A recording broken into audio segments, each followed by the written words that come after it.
Baik, saya mulai. Bismillahirrahmanirrahim. Assalamualaikum warahmatullahi wabarakatuh. Waalaikumsalam warahmatullahi wabarakatuh. Waalaikumsalam warahmatullahi wabarakatuh. Alhamdulillahirabbil alamin. Assalatu wassalamu ala asrofil anbiya'i wal mursalin habibana wa nabiyyana Muhammadin sallallahu alaihi wasallam wa ala alihi wa ashabihi wa man tabi'ahum bi ihsanin ila yaumiddin. Wa ba'd. Qala Allah Ta'ala fi kitabihil karim. A'udzu billahi minasyaitonir rajim. Bismillahirrahmanirrahim. Nun wal qalami wa ma yasturun. Wa qala Allah azza wa jalla aidan fawailul lil ladzina yaktubunal kitaba bi aydihim thumma yaquluna hadza min indillah liyashtaru bihi thamanan qalila fawailul lahum mimma katabat aydihim wa wailul lahum mimma yaksibun. Wa qala Rasulullah sallallahu alaihi wasallam fi riwayatin rawahu Ahmad, inna awwala ma khalaqallahul qalam faqala lah uktub, qala ya rabbi wa ma aktub, qala uktubil qadara wa ma huwa kainun ilal abad, rawahu Ahmad. Wa fi riwayatin rawahul Muslim, idza matal insanu in qata'a anhu amaluhu illa min salasatin, illa min sadaqatin jariyatin aw ilmin yuntafa'u bi aw waladin salih yad'u lah. Wa qala fi riwayatil ukhra qayyidul ilma bil kitab. Wa fi riwayatin rawahu aidan Ali bin Abi Thalib wa qala aidan Imam Al-Malik wa Imam Syafi'i, al-ilmu saydun wal kitabatu qayyiduh, qayyid suyudaka bil khibalil musiqah. Amma ba'd, fa inna asdaqal hadithi kitabullah wa khairal huda hudan nabiyyu sallallahu alaihi wasallam. Alhamdulillah, syukur kepada Allah Subhanahu wa taala yang telah memberikan kepada kita kenikmatan iman, Islam dan juga ihsan. Kemudian salawat dan salam sama-sama kita panjatkan kepada junjungan alam habibana wa nabiyyana Muhammadin sallallahu alaihi wasallam, kepada seluruh ahlul baitnya, para sahabatnya serta orang-orang yang senantiasa mengikuti jejak sunnahnya ila yaumil qiyamah. Baik, pertama saya ucapkan terima kasih kepada ibu dan bapak sekalian, teman-teman semuanya ya, yang pada kesempatan hari ini ya kita akan membahas bersama ya, bukan hanya membahas tapi kita mudah-mudahan bisa ada prakteknya gitu ya, untuk dengan topik menulis dengan artificial intelligence atau AI ya, AI ya, bersama saya Abdurrahman Misno. Baik, mengingat kembali dan juga fadzakir fa inna dzikra tanfa'ul mu'minin, mengingatkan kembali kita kepada satu energi yang luar biasa yang harus kita miliki dalam menulis, yaitu kalam ilahi dan juga sunnah nabawi wa asar ulama ya. Kita diingatkan dengan firman Allah Subhanahu wa taala dan surat Al-Qalam ayat pertama, a'udzubillahi minasyaitonirrajim, bismillahirrahmanirrahim, nun wal qalami wa ma yasturun. Nun demi kolam atau pena dan apa yang dituliskannya ya. Kemudian ayat ini berarti berbicara tentang bagaimana kolam atau pena ya sekarang itu sudah menggunakan ketikan, bahkan sudah menjadi voice to text gitu ya, tetapi tidak menghilangkan hakikatnya, yaitu tersusunnya kata ya, kemudian menjadi sebuah kalimat, menjadi sebuah paragraf, dan akhirnya menjadi sebuah tulisan yang memiliki ide dan gagasan utama ya. Kemudian terkait juga dengan menulis, kita diingatkan kembali dengan dalam surat Al-Baqarah ayat 79 ya, Allah Subhanahu wa taala berfirman, a'udzubillahi minasyaitonirrajim, fawailul lil ladzina yaktubunal kitaba bi aydihim tsumma yaquluna hadza min indillah. Ya, kecelakanlah besar bagi orang yang menulis Alkitab dengan tangan mereka sendiri lalu dikatakannya ini dari Allah Subhanahu wa taala.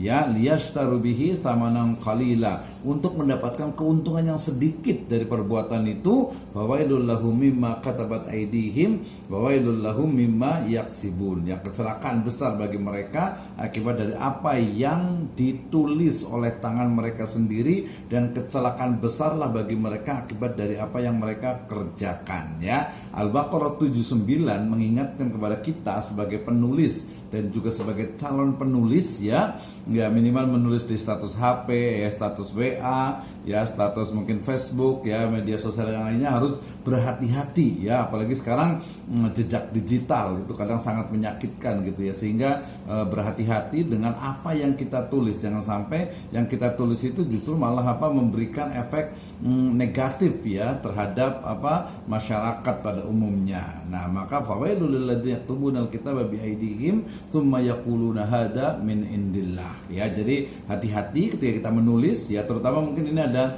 mungkin yang ini ya, yang nulis cerpen gitu ya. Saya sempat nulis cerpen, nulis novel juga gitu ya. Jadi agak-agak khawatir juga ketika menulis cerpen kemudian kita meletakkan tokoh yang misalnya itu antagonis misalnya gitu ya. Wah, ini agak-agak perlu hati-hati nih betul-betul gitu ya. Jangan sampai ya mungkin karena kebebasan ya, seni untuk seni, tulisan untuk tulisan, ya fiksi untuk fiksi, akhirnya terkadang di situ ada tulisan ya, narasi yang mungkin tidak sesuai dengan syariah atau aturan Islam ya.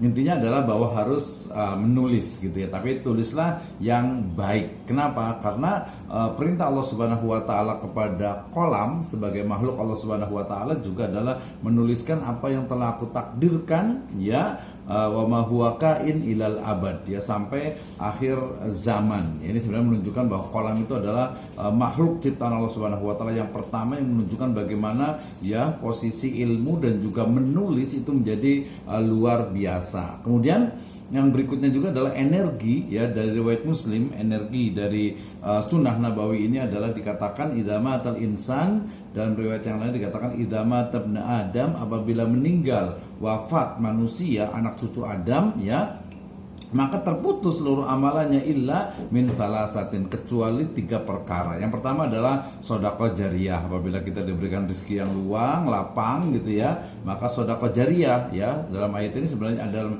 riwayat ini sebenarnya sedekah jariyah itu adalah wakaf ya. Kemudian ilmu yuntafa'u bi, yaitu ilmu yang bermanfaat. Nah, ini ya, kalau kita menulis walaupun itu hanya di status WA ya, status Facebook ya, media sosial lainnya, itu akan menjadi ilmu yang bermanfaat. Cuma kalau WA kan hanya 24 jam ya. Jadi kalau mau ya di media sosial yang dia itu lama gitu ya, sehingga orang bisa baca terus. Dan buku tentu saja adalah salah satu solusinya. Awaladin soleh yad'ula, atau anak soleh yang mendoakannya. Nah, waladin di sini menggunakan nakirah juga, yang menunjukkan tidak hanya anak biologis tetapi juga anak ideologis ya. Anak-anak kita, murid kita, guru mahasiswa kita itu adalah waladin soleh yang mendoakan kepada kita. Dan riwayat dari dalam Jami' Shaghir juga dikatakan qayyidul ilma bil kitab ya, ikat ilmu itu dengan tulisan, sehingga menulis dalam Islam itu adalah sebuah amalan yang sangat luar biasa ya. Sebagaimana perkataan juga Khalifah Ali bin Abi Thalib radhiyallahu anhu, beliau mengatakan semua orang akan meninggal ya kecuali karyanya, maka tulislah sesuatu yang akan membahagiakan dirimu di akhirat kelak. Nah gitu ya. Nah, jadi kalau umpamanya mungkin ada yang suka curhat di WA, suka curhat di medsos, ya boleh saja sih selama itu tidak selama itu baik gitu kan ya. Tapi lebih bagus lagi ketika tulisan-tulisan itu kemudian memang memberikan manfaat untuk kita ya, tidak hanya di dunia tapi juga di akhirat. Dan perkataan dari Imam Malik, riwayat lainnya juga Imam Syafi'i juga mengatakan yang sama ya. Beliau mengatakan al ilmu soidun, ilmu itu adalah bagaikan binatang buruan, wal kitabatu qayyidu atau qayduh ya, dan menulis adalah pengikatnya. Qayyid suyudaka bil khibalil musiqah ya, ikat binatang buruanmu itu dengan tali-tali yang kuat. Artinya apa? Ilmu yang kita miliki itu harus betul-betul kita ikat ya dengan tulisan, baik itu tulisan jurnal, tulisan makalah, tulisan populer di blog, di website, bahkan di status WA ya, di sosial media lainnya.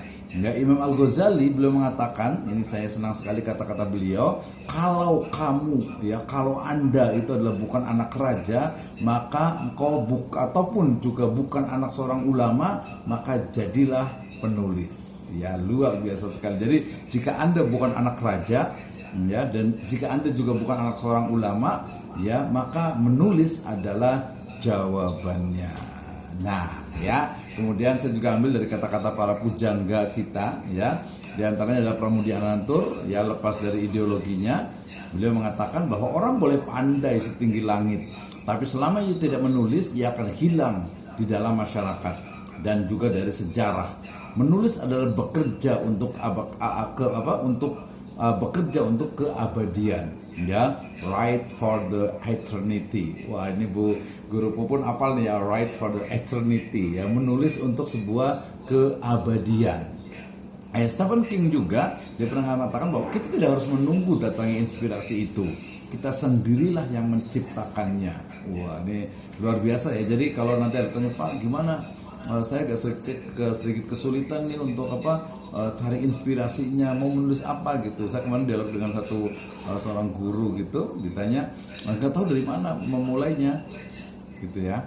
Nah, maka kemudian ya ciptakan, ya, mood itu diciptakan, inspirasi itu harus diciptakan.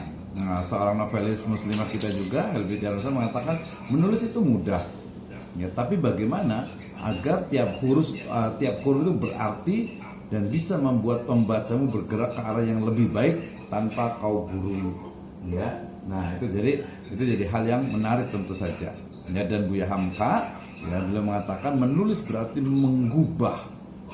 untuk mengubah, ya, mengubah artinya itu berarti menyusun sebuah kata dan untuk mengubah gitu ya. Oke, Pak Mat, agak terganggu saja kecil soalnya ini, nanti khawatir agak ini ya. Oke, lanjut. Nanti feedbacknya ya. Nah, ketika kita bicara tentang tema kita hari ini, ya, yaitu menulis dengan artificial intelligence gitu ya, maka di poster saya sebutkan tentang bagaimana sebenarnya pertama itu adalah metode menulis, yaitu dengan kata-kata tulis double S gitu ya. Nah, ini selalu kita ulang-ulang dan makanya mungkin ini tidak terlalu banyak, tapi nanti lebih banyak ke pertanyaan gitu ya, dan juga nanti ada prakteknya ya. Baik, yang pertama bicara tentang tulis gitu ya. Jadi kalau ada yang bertanya gimana sih saya mau menulis, dari mana sebenarnya gitu ya, baik itu buku, baik itu jurnal, atau mungkin makalah, atau mungkin juga skripsi, tesis, disertasi gitu, dari mana sih sebenarnya? Nah, kita mulai dari T yang pertama, tentukan tema dan juga topiknya. Nah, jadi kalau mungkin ada mahasiswa yang kuliah di Magister Pendidikan Agama Islam, ya sudah, berarti topiknya ya pendidikan, ya, utamanya adalah pendidikan agama Islam. Nanti berbeda dengan bidang misalnya manajemen pendidikan, ya. Kalau yang di ekonomi, ya berarti di ekonomi dan bisnis, jadi dia ruang lingkupnya. Kalau kita mau menulis buku misalnya, ya gitu ya, berarti saya menulis buku tentang misalnya yang paling gampang masih kaitan dengan pendidikan, ya, menjadi guru inspiratif misalnya. Seperti apa nih menjadi guru inspiratif gitu. Jadi tentukan dulu temanya. Yang kedua adalah urutkan isi tulisan dengan bantuan outline. Nah, setelah kita tahu, kita tentukan topiknya, tema utamanya, berikutnya adalah dengan kita buat outline-nya. Nah, lengkapi juga dengan segmentasi pembaca serta bahasa yang digunakan dan target tulisan. Ini jangan lupa nih ya. Jadi kalau kita menulis itu untuk siapa sebenarnya? Kalau menulis untuk telinga, itu nanti akan berbeda lagi gitu ya. Jadi kita menulis skrip misalnya untuk zaman dulu tuh ada sandiwara radio gitu ya. Kalau sekarang itu yang menulis berita kan yang untuk radio misalnya gitu. Tapi kalau kita menulis untuk anak SD, ya, untuk SMP, SMA, ya pasti berbeda dengan menulis untuk anak kuliah, kemudian juga untuk dosen, apalagi guru, ya, termasuk juga untuk masyarakat umum. Jadi segmentasi pembaca kita ini penting. Ini terutama untuk menulis buku ya. Kalau mamanya skripsi, tesis dan disertasi kan sudah jelas. Jadi menulisnya adalah untuk dibaca, minimalnya adalah dibaca oleh dosen pembimbing atau dosen penguji ya. Nah, berarti bahasanya harus baku ya, kemudian juga ejaan yang disempurnakannya, kemudian juga tata bahasanya sampai ke tanda baca dan juga kepaduan dari paragraf itu menjadi penting ya. Maka bahasa yang digunakan itu menjadi juga pertimbangan utama. Target tulisan juga cukup jelas ya. Kalau kita menulis misalnya skripsi tesis ya, tesis ataupun disertasi berarti sudah jelas target tulisan saya adalah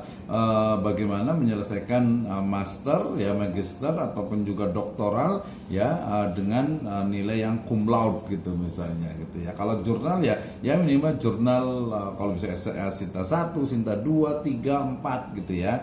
Ya kalau S2 standar Sinta 4 lah ya gitu ya. Oke. Nah, itu L-nya. Yang berikutnya ada I-nya, itu adalah intuitif dan imajinasi ya, pada otak kanan itu harus dioptimalkan. Jadi nanti dalam penggunaan artificial intelligence ya itu juga sama gitu. Jadi nggak bisa juga mengandalkan artinya itu hanya otak kiri saja gitu ya, atau otak kanan saja, itu teorinya. Tapi intinya adalah ya harus menggunakan mengoptimalkan dari belahan-belahan otak itu. Bahkan juga ada kortes untuk jembatan atau perantara antara otak kiri dengan otak kanan itu. Nah, kemudian yang S pertama itu adalah sesuaikan sistematika dan penulisan dengan otak kiri. Nah, biasa dia lebih analisis ya, kemudian lebih detail gitu ya, dan juga bisa mengedit. Ini adalah tahap dari editing. Jadi kalau di tahap intuitif dan imajinasi itu biasanya kita menulis ya nulis aja gitu ya, nulis aja. Jadi tidak perlu dipikirkan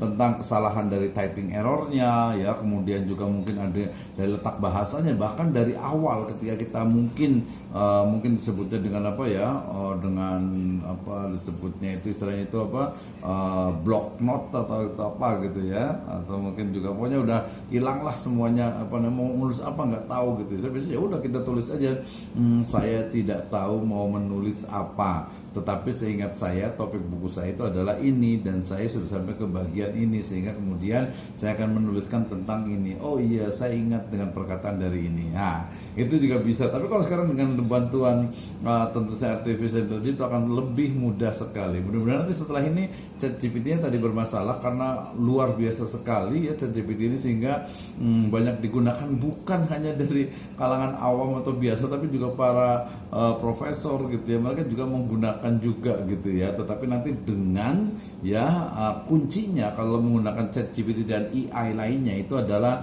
perintahnya itu harus betul-betul benar. Nanti kita akan praktek, tenang saja ya. Oke, kemudian setelah disesuaikan dengan sistematika dan juga penulisan, berikutnya adalah ada review dari akhir tulisan. Jadi mengoptimalkan antara otak kanan dengan otak kiri gitu ya. Kemudian juga saluran kortesnya itu untuk mereview dari akhir sebuah tulisan. And this is the explanation ya. Jadi ketika pertama bicara tentang tentukan tema dan topik, berarti yang paling penting itu adalah kita itu harus apa? Cinta. Ya, harus suka dengan tema dan topik itu. Sebenarnya nggak mesti suka juga sih, ada juga yang mungkin dia penasaran atau menantang, challenging bisa juga. Tapi saya lebih menyebutnya kepada kalau kita mau menulis, mungkin ada yang nanya, Pak, saya mau menulis apa ya, nggak tahu. Ya udah, menulis sesuatu yang Anda sukai. Misalnya suka traveling ya, atau mungkin suka makan gitu ya, suka apa wisata kuliner, ya tulis itulah. Kenapa tidak gitu ya, sekarang banyak sekali gitu ya. Baik itu menulis dengan kata-kata ataupun sekarang dengan video, itu juga masuk ke dalam literasi ya, literasi digital. Itu juga penting juga tuh ya. Nah, jadi cinta, suka dengan tema yang dan topiknya, kemudian dekat, objek dan dekat datanya dengan penulis. Ini juga nanti kaitan dengan sama ya, baik itu menulis buku, skripsi, tesis ataupun disertasi, jurnal ataupun makalah gitu ya. Mungkin ada yang nanya, Pak, saya mau bikin tesis tapi nggak tahu gitu ya. Ya udah, yang Anda sukai itu apa gitu ya. Misalnya ada teman tuh yang suka dunia anak SD gitu ya. Ya udah, nulis tentang dunia anak SD aja, kaitan dengan mereka gitu. Oh Pak, saya suka tentang sejarah Pak. Ya. Ya. Oke, suka dengan PAUD ya, tadi suka dengan anak-anak atau suka dengan sejarah, ya udah tulis tentang sejarah. Oh, saya ngefans dengan misalnya Syekh Nawawi Al-Bantani, ya udah nulis itu aja gitu ya. Dekat. Nah, dekat itu biasanya objek datanya itu dekat gitu. Jangan, oh saya suka ini Pak, saya suka cinta istilahnya itu apa, sesuatu yang eksotik gitu ya. Saya pengen ke Papua gitu ya. Ya boleh aja, tapi kan jauh gitu, dananya ada apa enggak gitu ya. Kalau ada ya lebih bagus gitu. Oh, saya pengen ke Maldives misalnya gitu ya. ya boleh saja gitu, tapi ya lebih logis gitu ya. Kemudian juga tadi ada juga yang challenging dan penasaran dan menantang gitu ya. Misalnya nih ya, kalau kaitan dengan pendidikan gitu ya, berarti misalnya tentang kayak gimana sih sebenarnya konsep belajar merdeka itu gitu ya. Atau terus mungkin yang kemarin sempat didiskusi di kelas saya itu adalah terkait dengan misalnya itu punishment ya, hukuman terhadap anak misalnya gitu ya. Nah seperti apa sebenarnya gitu. Saya sempat nanya dengan salah satu guru itu, bertanya, Pak sebenarnya gimana nih dengan pola sekarang itu, kita nggak boleh kekerasan fisik gitu ya, kemudian juga jewer aja nggak boleh gitu ya. Terus dia jawab jujur, ya sebenarnya sih kalau saya sebagai guru sih nggak bagus sih sebenarnya Pak gitu. Cuma kan aturannya begitu, nanti kalau ini sedikit nanti kita dilaporkan ke HAM anak gitu kan dan lain sebagainya gitu ya. Nah, ini yang pokoknya cara mencari temanya itu adalah cinta, dekat, penasaran atau menantang, dan juga nanti pertimbangannya itu adalah waktu dan juga dananya ya. Tapi dengan di depan ChatGPT ataupun Bing ataupun Bard gitu ya.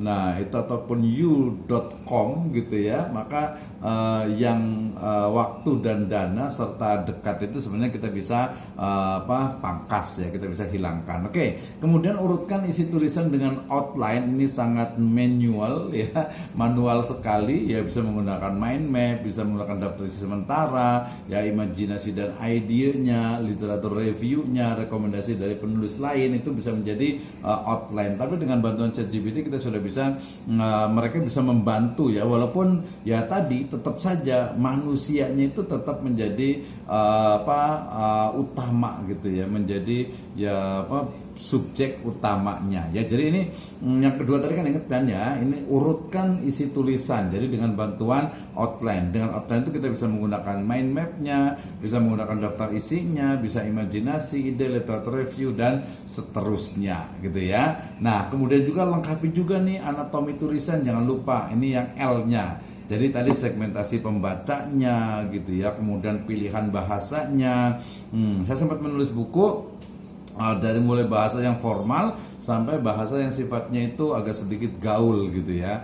Buku saya yang tahun cukup lama ya, 2014 itu tentang sekuler, lu gue n gitu ya. Nah, itu tentang sekulerisme ideologis, tapi dia menggunakan bahasa yang sangat simpel ya. Nanti kalau mau itu boleh hubungi saya lah ya gitu ya. Bukunya itu. Kemudian juga saya sempat yang You Are You ya, itu juga tentang be yourself, Islamic gitu ya, itu juga ada. Kemudian juga yang Road to Zawaj, itu juga bahasa orang Road to Zawaj. Ini pun apa ya bahasanya ya, pokoknya Road to dengan Zawaj itu bahasa Indonesia. Kayaknya kita boleh juga tuh buat Road to Zawaj gitu ya, bikin semacam book chapter gitu ya. Atau mungkin kalau antologi lah ya, anthology ya. Kalau antologi itu dia biasa lebih populer. Kalau book chapter biasanya dia agak-agak serius gitu ya. Oke, kemudian sistematika penulisan jangan lupa gitu ya. Ini sebenarnya baik itu dia skripsi, tesis, disertasi ataupun juga buku, tetap saja sistematikanya itu harus betul-betul harus betul-betul ya memang logis gitu ya. Kecuali novel mungkin maju mundur gitu dan sebagainya gitu ya. Tapi sistematikanya mestinya memang dia dia logis, sistematis dan juga empiris. Pilihan bahasa itu menjadi pilihan, pendekatan yang digunakan itu perlu juga, approach-nya ya, writing approach-nya itu juga penting, apalagi itu nanti buku yang sifatnya itu populer. Kemudian target tulisan itu juga jangan lupa